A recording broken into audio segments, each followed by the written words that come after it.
Good morning, all of you. Today we shall start lesson number 5, Beti Padhao, Desh Badhao. Page number 34. नानी वाली कथा कहानी अब के जग में हुई पुरानी, बेटी युग के नए दौर की आओ लिख ले नई कहानी। बेटी युग में बेटा बेटी सभी पढ़ेंगे सभी बढ़ेंगे, फौलाद दिले नेक इरादे खुद अपना इतिहास गढ़ेंगे। देश पढ़ेगा देश बढ़ेगा, दौड़ेगी अब तरुण जवानी, नानी वाली कथा कहानी अब के जग में हुई पुरानी।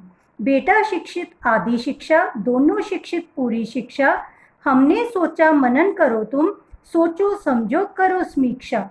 सारा जग शिक्षा में करना, हमने सोचा मन में ठानी, नानी वाली कथा कहानी अब के जग में हुई पुरानी। अब कोई ना अनपढ़ होगा, सबके हाथों पुस्तक होगी, ज्ञान गंगा की पावन धारा सबके आंगन तक पहुंचेगी। पुस्तक और कलम की ताकत जग जाहिर जानी पहचानी, नानी वाली कथा कहानी अब के जग में हुई पुरानी। बेटी युग सम्मान पर्व है, पुण्य पर्व है, ज्ञान पर्व है, सब सबका सम्मान करे तो जन जन का उत्थान पर्व है। आनंद विश्वास जी ने यह कविता लिखी है। इसका संदेश है बेटी बेटा पढ़ाओ, देश को आगे बढ़ाओ। अब हम इसकी एक्सप्लेनेशन करेंगे।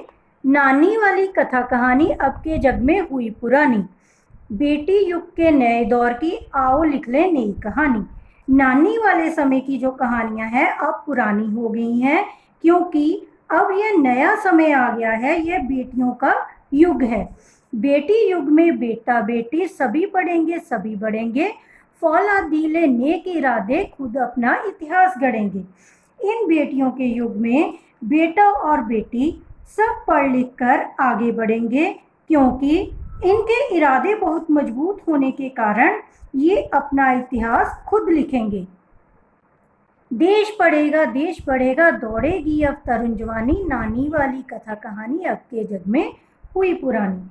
लड़कियों की पढ़ाई से सारा देश पढ़ा लिखा बन जाएगा, हर नवयुवक शिक्षित हो जाएगा, इसीलिए नानी वाले समय की कहानियों को पुराना कहा गया है। बेटा शिक्षित आदि शिक्षा, दोनों शिक्षित पूरी शिक्षा, हमने सोचा मनन करो तुम, सोचो समझो करो समीक्षा। अगर बेटा बेटी दोनों पढ़े लिखे होंगे तभी शिक्षा पूरी होगी। अकेले बेटे के पढ़ने से शिक्षा अधूरी रह जाएगी, क्योंकि परिवार को लड़की ही संभालती है, इसलिए उसका पढ़ा लिखा होना बहुत ज़रूरी है। इसलिए गुण दोषों का विवेचन करते हुए इस बात पर विचार किया गया है कि दोनों का शिक्षित होना ज़रूरी है। सारा जग शिक्षा में करना, हमने सोचा मन में ठानी, नानी वाली कथा कहानी अब के जग में हुई पुरानी। सारे जग को शिक्षित करने का विचार हमने ठान लिया है, इसीलिए हमें नानी के समय की कहानियां पुरानी लग रही हैं। अब कोई ना अनपढ़ होगा, सबके हाथों पुस्तक होगी, ज्ञान गंगा की पावन धारा सबके आंगन तक पहुंचेगी। अब कोई भी अनपढ़ नहीं रहेगा, कोई अनपढ़ नहीं होगा, सभी शिक्षित होंगे, सभी के हाथों में पढ़ने के लिए पुस्तक होगी, ज्ञान की पवित्र धारा सभी घरों के आंगन तक पहुंचेगी, भाव के सभी ज्ञान प्राप्त कर सकेंगे। पुस्तक और कलम की ताकत जग जाहिर जानी पहचानी, नानी वाली कथा कहानी अब के जग में हुई पुरानी। पुस्तक और कलम की ताकत को सारा संसार जानता है कि पुस्तक और कलम में बहुत ताकत है ज्ञान को पाने की और आगे बढ़ने की, इसीलिए नानी के समय की कहानियां पुरानी लग रही हैं। और अब नए युग की कहानी जो बेटी को पढ़ाने की है वो अच्छी है। बेटी युग सम्मान पर्व है, पुण्य पर्व है, ज्ञान पर्व है, सब सबका सम्मान करे तो जन जन का उत्थान पर्व है। बेटियों का युग आदरणीय त्योहार की तरह है, यह एक पुण्य और ज्ञान का त्योहार है। अगर सभी एक दूसरे का आदर करें तो यह सभी की उन्नति का त्योहार होगा, जिससे हमारा देश आगे बढ़ेगा और हम लोग तरक्की करेंगे। Now you will learn the word meanings of this chapter. Open page number 36.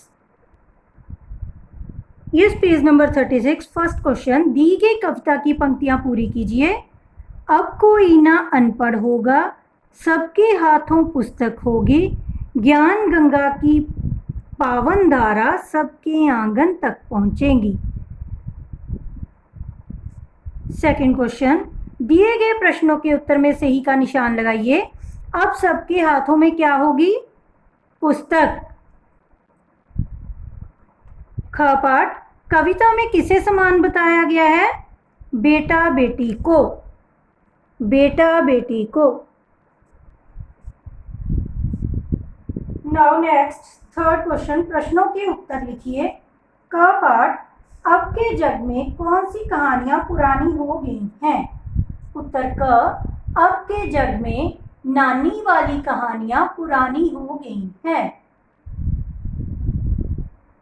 प्रश्न ख, कविता के अनुसार शिक्षा कब पूरी होगी?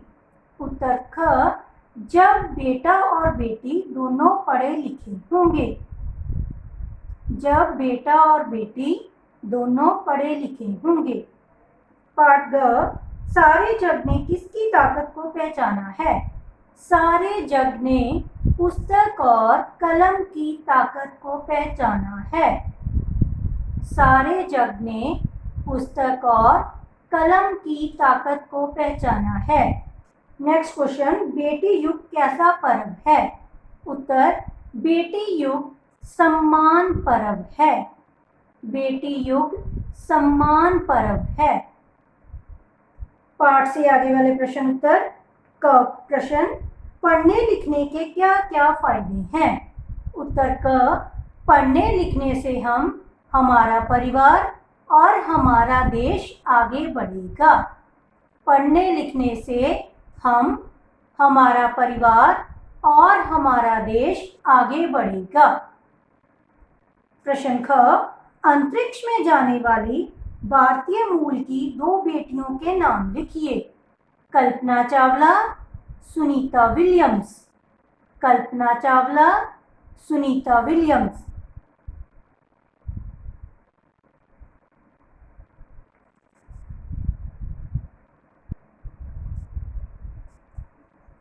नाउ पेज नंबर 37, भाषा ज्ञान पाठ।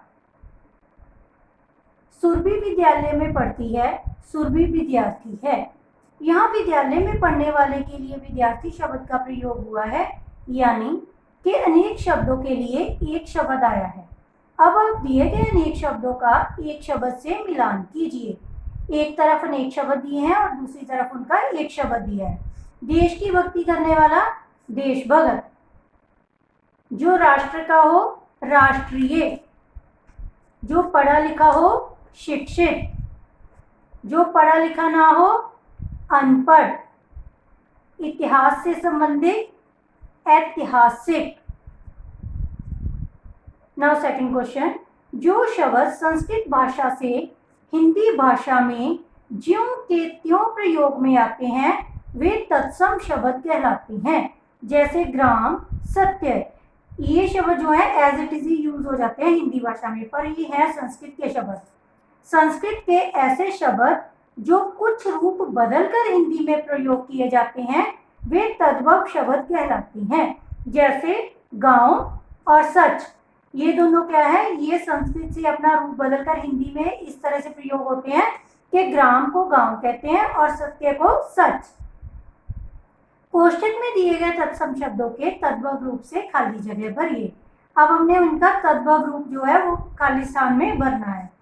कपाट, लड़कियां अपनी मेहनत से हर डैश को आसान बना देती हैं। कार्य का तद्भव रूप क्या है? काम। काम। लड़कियां डैश मिटाती हैं। अंधकार का तद्भव अंधेरा। लड़कियां अंधेरा मिटाती हैं। बेटी डैश की लक्ष्मी होती है। गृह। गृह का आएगा घर। बेटी घर की लक्ष्मी होती है। वे अपने डैश से सारे काम कर लेती हैं। हस्तों। हस्तों का तद्भव हाथों। वे अपने हाथों से सारे काम कर लेती हैं। वह डैश में दीप जलाती है। रात्रि, रात। वह रात में दीप जलाती है। नाउ नेक्स्ट थर्ड क्वेश्चन, संज्ञा शब्दों के जिस रूप से उनके एक या अनेक होने का बोध हो उसे वचन कहते हैं। अब हमने वचन बदलो करने हैं। जैसे उन्होंने आपको एग्जांपल दी है फौज फौजें, रोटी रोटियां। अब ऐसे नेक्स्ट जो उन्होंने नीचे वर्ड्स दिए हैं उनके वचन बदलने हैं। कलम कलमें, पुस्तक पुस्तकें, आंख आंखें, झील झीलें, नदी नदियाँ, बेटी बेटियाँ, खुशी खुशियाँ, कहानी कहानियाँ। This chapter is completed now. Your homework is you will read chapter number 5 and learn full exercise of this chapter. Thank you, beta.